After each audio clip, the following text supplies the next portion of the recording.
Every time I report to immigration, I think I'm going to be locked up somewhere. It's a nightmare.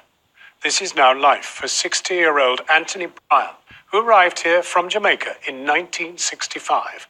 Although he has 6 British sons and 7 British grandchildren, he now feels under constant threat of removal. The Joint Council for the Welfare of Immigrants says he's one of many Commonwealth citizens who have fallen through the cracks as the rules have changed. Here's our senior Home Affairs correspondent, Simon Israel. It's a photo from the 60s. 3 brothers not long arrived in London from Jamaica. Anthony Bryan is on the right, not much older than 8. He's never left since, but 52 years on, finds himself under threat of removal from the UK. Now, at the age of 60, he must report to immigration every week. Every time I go down, I think that it's like, they're going to hold me today. Am I going to be locked up somewhere and have to phone my missus again? It's just a nightmare. The grandfather's ordeal began when he applied for a British passport to visit his elderly mother in Jamaica. He had no proof of ID. He had arrived on his brother's passport in 1965, and that had long gone. The next thing he knew, immigration was knocking at his door. They said I'm illegal.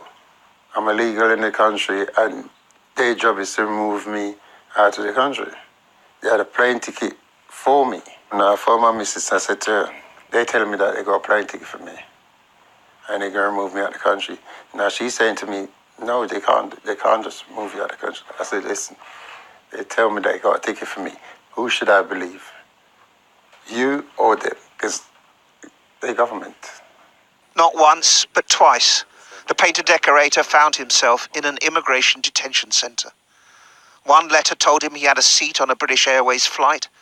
Another, dated 2 days later from the Home Office, said his appeal had been rejected.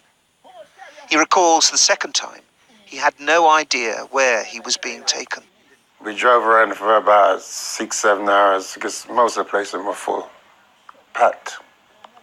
No Drove bed. around looking for what? The place to put me.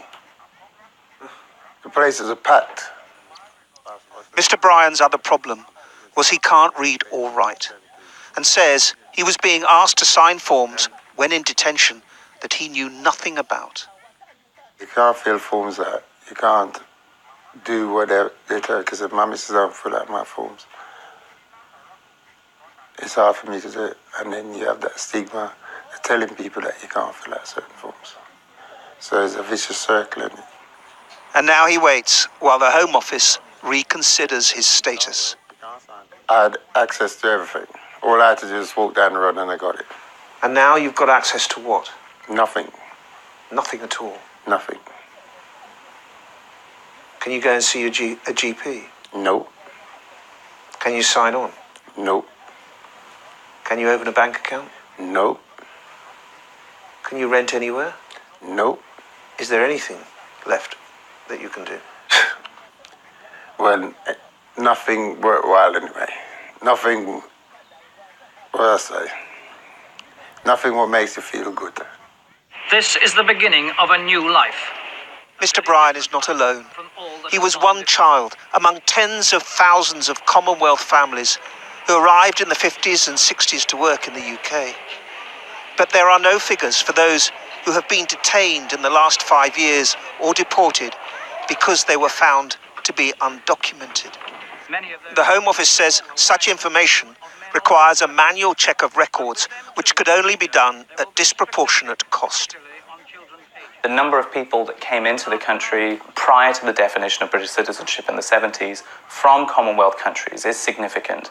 And though we don't have accurate numbers, one could estimate that possibly thousands of those people at the time of that transition between systems didn't actually change their status to the type of paperwork that's needed today. Mr. Bryan has 6 British sons and 7 British grandchildren. But that's not enough. Every week he reports to immigration. I think the people that are in immigration, there are wicked people in there, to be honest, because you've seen my faults. You've seen my life. And they tell me, say, I'm not eligible to stay. The Home Office said inquiries over the last 3 years have not led Mr. Bryan to providing the necessary evidence to show a lawful right to remain, but it's still considering his case.